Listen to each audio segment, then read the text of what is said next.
تو جو رحمت رمضان میں میرے نبی نے فرمایا اگر میری امت کو پتہ چل جائے کہ رمضان کیا ہے تو یہ تمنا کریں گے کہ کاش سارا سال ہی رمضان. اچھا ایک صحابی آئے, یا رسول اللہ میں تو مارا گیا.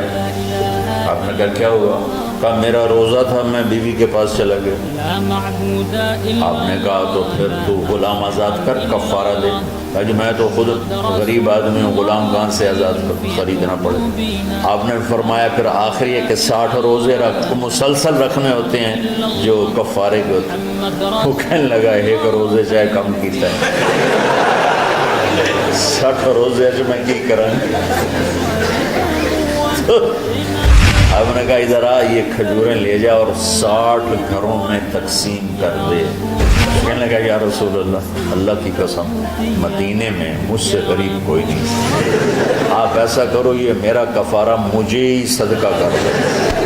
تو آپ اتنا ہنسے کہ یہ آخری دانت نظر آنے لگے. بہت کم ایسا ہوتا تھا. رمضان علم کا مہینہ ہے, سونے کا نہیں ہے, کھانے کا نہیں ہے, سموسے پکوڑے کا نہیں ہے. رمضان علم کا مہینہ. یہ رمضان کی سب سے بڑی تیاری, مشکل کام. آپ یہ سیکھ لیں. صاف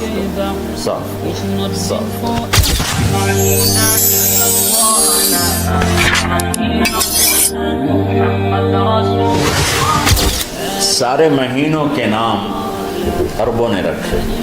محرم, صفر, ربیع الاول, ربیع الثانی, جمادی الاولی, جمادی الثانی, رجب, شعبان, رمضان, شوال, ذوالقعدہ, ذوالحج.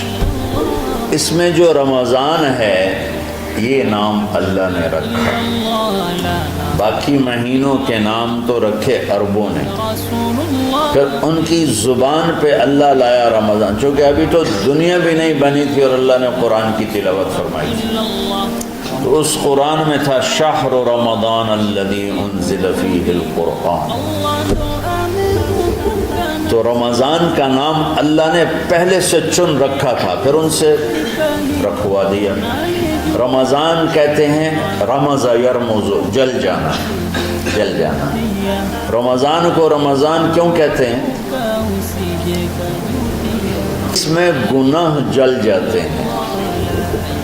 مسلمان پہلا روزہ رکھتا ہے اور اس کے گناہ اللہ جلانا شروع کرتا ہے. اس کی بھوک پیاس کی آگ میں گناہوں کو ڈالتا ہے, جلاتا ہے. آخر 29 رمضان یا 30 رمضان آخری رات اللہ تعالیٰ اس کی پچھلے سال کے سارے گناہ معاف فرما دیتا ہے. تو اس کو اس سے تشبیہ دی گئی کہ جیسے جلنے سے چیز ختم ہو جاتی ہے, رمضان کے روزے کی بھوک اور پیاس کی تپش سے اللہ تعالیٰ پچھلے سال کے سارے گناہوں کو معاف فرما دیتا ہے. تو ہم نے رمضان میں شروع کی کہ یہ رحمتوں کا مہینہ, ہر چیز کی برکت کا مہینہ, ہر شے کی اللہ کی طرف سے فراوانی اس میں ہے, علم کی بھی, ہدایت کی بھی, رزق کی بھی. پھر اللہ نے اس مہینے کا نام خود رکھا شہر رمضان. شہر رمضان, اس میں شب قدر رکھی, اس میں رات کی ایک نماز. اچھا پہلی امتوں پہ روزہ فرض تھا افطاری سے افطاری, افطاری سے افطاری, بہت شدید تھا, 24 گھنٹے کا روزہ. بس افطاری کے بعد آنکھ لگ جاتی تو روزہ اگلا شروع ہو جاتا. تو ہم پر بھی پہلے ایسے ہی روزہ ہوتا رہا, افطاری سے افطاری. تو ابن سرمہ رضی اللہ تعالیٰ عنہ اونٹ چرانے والے تھے. وہ شام کو لوٹے تو بیوی سے پوچھا کوئی افطاری کا سامان ہے؟ ہے تو نہیں, میں کہیں سے لے آتی ہوں. وہ گئیں افطاری کا کوئی سامان لینے, ان کو تھوڑی دیر ہو گئی اور ان کی آنکھ لگ گئی, تھکے ہوئے تھے. سورج ڈوب گیا. جب وہ آئیں تو ان کا ہائے سرمہ تو ہلاک ہو گیا. کیا ہوا؟ کہ اگلا روزہ شروع ہو کیونکہ تیری آنکھ لگ گئی. تو انہوں نے کہا چلو کوئی بات نہیں, لیکن ظہر کے وقت بے ہوش ہو گئے. ایک روایت میں آتا ہے نماز پڑھنے آئے اور گر گئے, اور ایک میں آتا ہے گھر میں بے ہوش ہوئے. تو جو بھی صورتحال تھی اللہ کے نبی کو پتہ چلا. کیا ہوا؟ سر مار کہا جی وہ افطاری کر نہیں سکے تو روزہ شروع ہو گیا تو بے ہوش ہو. تو اللہ کے نبی رنجیدہ ہوئے تو اللہ تعالیٰ نے قرآن اتار دیا. چلو میرے محبوب ساری رات کھاؤ حتیٰ یتبین لکم الخیط الابیض من الخیط الاسود من الفجر، کہ میرے محبوب صبح صادق تک آپ کی امت کو اجازت ہے کھاؤ. پہلی امتوں پر افطاری سے افطاری، لیکن ان کی نماز تراویح نہیں تھی. تو ہمیں اللہ تعالیٰ نے دیا سحری تک پوری رات. اچھا ایک صحابی آئے، یا رسول اللہ میں تو مارا گیا. آپ نے کہا کیا ہوا؟ کہا میرا روزہ تھا میں بیوی کے پاس چلا گیا. آپ نے کہا تو پھر تو غلام آزاد کر، کفارہ دے.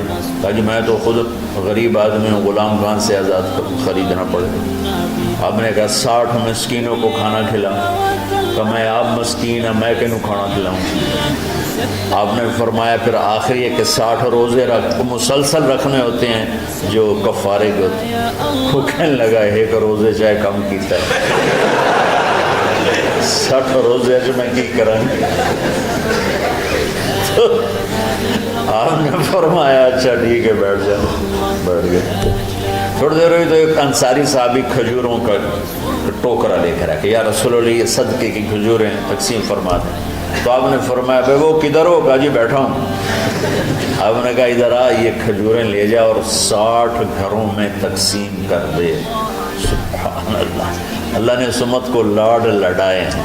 یہ اللہ کی لاڈلی امت. عجیب واقعہ یہ. کہنے لگا یا رسول اللہ اللہ کی قسم مدینے میں مجھ سے غریب کوئی نہیں، آپ ایسا کرو یہ میرا کفارہ مجھے ہی صدقہ کر دو.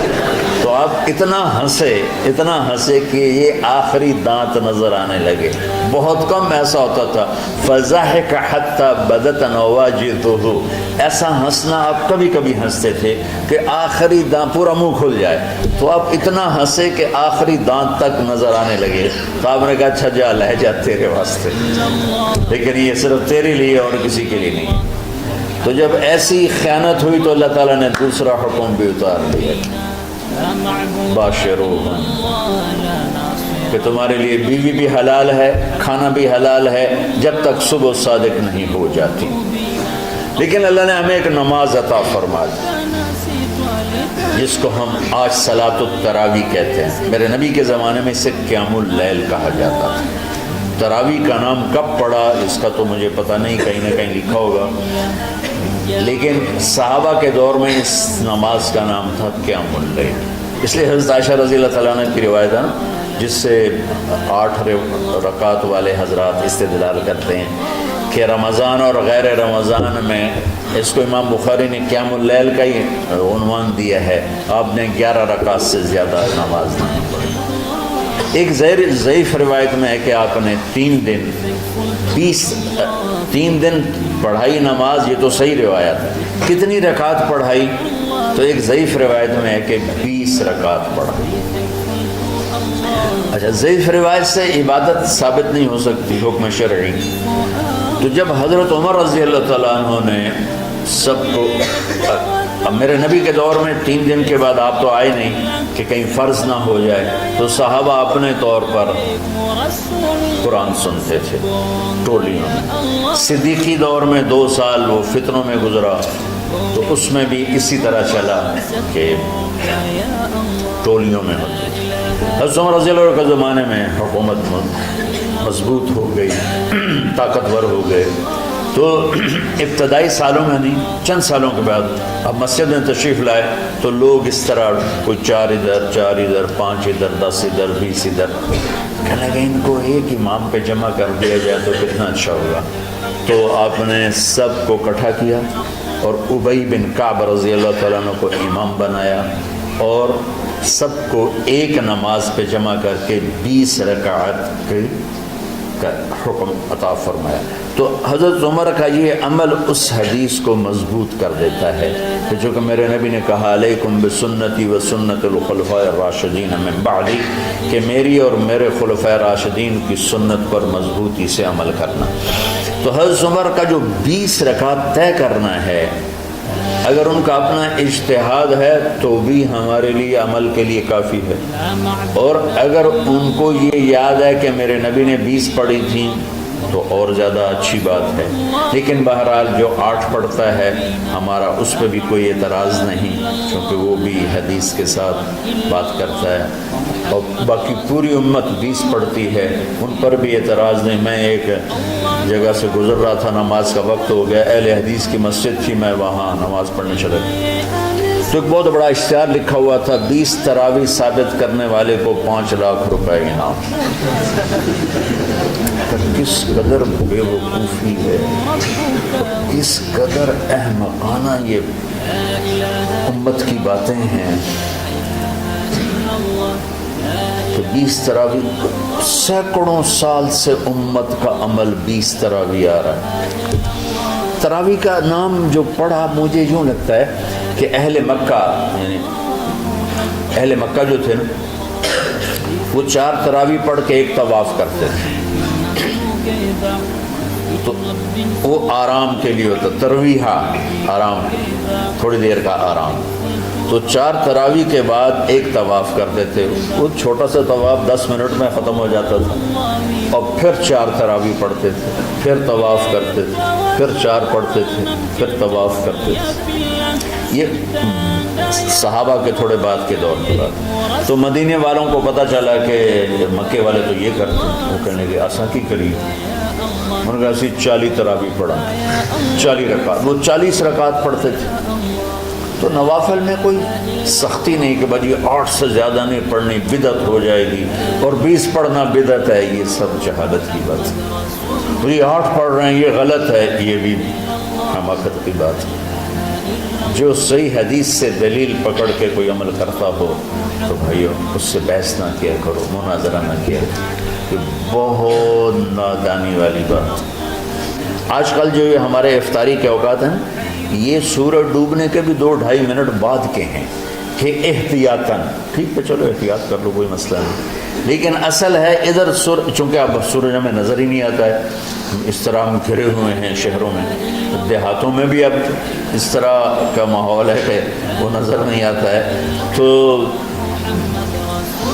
بہتر کہ ادھر سورج غائب ہو ادھر لقمہ منہ میں جائے، لیکن یہ تب ہے جب آپ نظر آ رہا ہو۔ اب جب آپ یہاں بیٹھے ہو حسنین میں تو یہاں تو کوئی سورج نظر نہیں آئے گا، یہاں تو مینار ہی نظر آئے گا، تو لہٰذا احتیاط تھی۔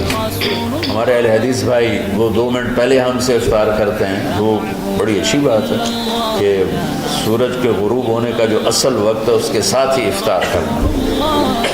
اور سحری میں ایک واقعہ سناتا ہوں، آپ سحری کھا رہے تھے، بکرے کی سری پکی ہوئی تھی، تو مولا علی رضی اللہ تعالیٰ عنہ اور رباز بن ساریہ رضی اللہ تعالیٰ عنہ آپ کے ساتھ کھانا کھا رہے تھے، تو حضرت بلال ہے، یا رسول اللہ وقت ختم ہو گیا ہے، میں اذان دینے جا رہا ہوں، آپ برائے مہربانی کھانا پینا بند کریں، اور یہ کہہ کر چلے گئے۔ چھت، ایک انصاری عورت تھی، اس کے گھر کی چھت پہ چڑھ کے اذان دیتے تھے، چڑھنے لگے تو پھر واپس آئے کہ دیکھوں اللہ کے نبی نے کھانا چھوڑ دیا یا نہیں، آ کے دیکھا تو وہ کھا رہے تھے، انہوں نے کہا یا رسول اللہ واللہ لقد اصبحت، یا رسول اللہ اللہ کی قسم سحری کا وقت ختم ہو گیا، صبح ہو گئی، تو آپ نے ہاتھ پیچھے کر لیا، کہہ رہے تیرا بھلا ہو بلال، ابھی وقت باقی تھا، تیرے قسم کھانے پر اللہ نے اس کو پہلے نکال دیا کہ تیری قسم کہیں جھوٹی نہ پڑ جائے۔ تو حضرت علی نے فرمایا کہ اگر بلال قسم نہ کھاتے تو جب تک میرے نبی کھاتے رہتے صبح صادق نہیں ہونی تھی، تو بالکل آخری وقت میں آپ کھاتے تھے تاکہ کم سے کم وقت امت پہ بھوک کا آئے۔ تو اللہ تعالیٰ آپ کے علم میں برکت دے۔ رمضان علم کا مہینہ ہے، سونے کا نہیں ہے، کھانے کا نہیں ہے، سموسے پکوڑے کا نہیں ہے، رمضان علم کا مہینہ۔ تو اب جب دوبارہ تھوڑا سا موسم ٹھنڈک کی طرف گیا اور رات کچھ تھوڑی لمبی ہونے لگی تو